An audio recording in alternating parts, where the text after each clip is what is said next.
Good morning friends. দেখো সকাল থেকে কি গরম দিচ্ছে, তো আমিও রান্নাঘরে চলে এসেছি। এখন দেখো আজকে মাসকলাইয়ের ডাল করব। ডালটা ভিজিয়ে রেখেছি, আর দেখো আদা আদা জিরা লঙ্কা ফোড়ন দেবো এতে। আর এখন আটাটা চেলে নিই। তো বর্ষাকালে আটাতে ভীষণ পোকা থাকে, বুঝলে? তো একদম চেলে নিয়ে রুটিটা করবো।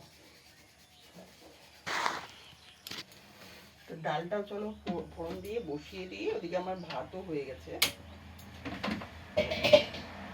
কড়াই বসিয়ে দিলাম। এবার একটু তেল,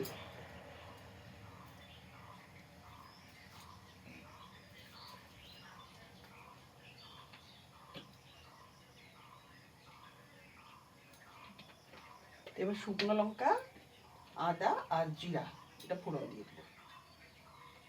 দিয়ে কি করবো বলো তো, একবারে প্রেসারে ঢুকিয়ে দেবো। ফোড়ন দিয়ে ডালটাকে একবারে, ডালটা আগে সেদ্ধ করে নিই তো আমরা, আমি সেদ্ধ করবো না, একবারে ফোড়ন দিয়ে দেবো। তাহলে কাজটা সহজ হবে না বলো, একবারই হয়ে গেল। তো প্রথমে দিয়ে দিই শুকনো লঙ্কা, জিরা আর আদা, সব। এবার আমার খুন্তি চাই, আমার খুন্তিতে গেল কোথায়?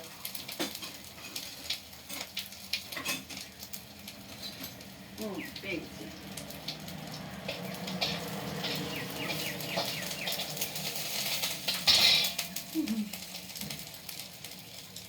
সব ফোড়ন দিয়ে দিয়েছি, এবার প্রেসারে ঢুকিয়ে দেবো, বুঝলে? এই ফোড়নটা দেওয়া হয়ে গেছে, অল্প সামান্য জল দিয়ে দিলাম।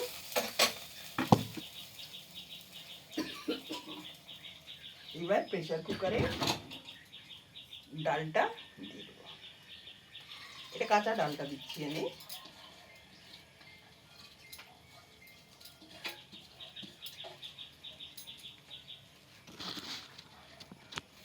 তো ডালটা দেখো প্রেসারে দিয়ে দিয়েছি। এবার ইয়ে করবো, ফোড়নটা যেটা দিয়েছি ওটা এর মধ্যে ঢেলে দিই।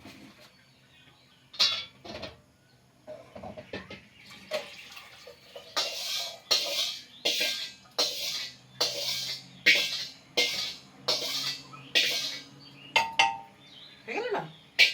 এবার একটু হলুদ দিতে হবে।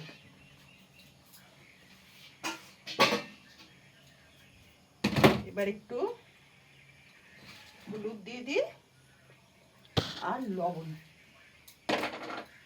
थोड़ा सा हल्दी, थोड़ा सा नमक।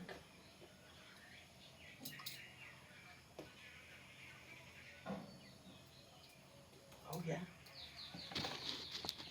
আর আমরা বাঙালিরা একটু মিষ্টি না হলে হয় না, তাই অল্প সামান্য একটু চিনি দিয়ে দিলাম।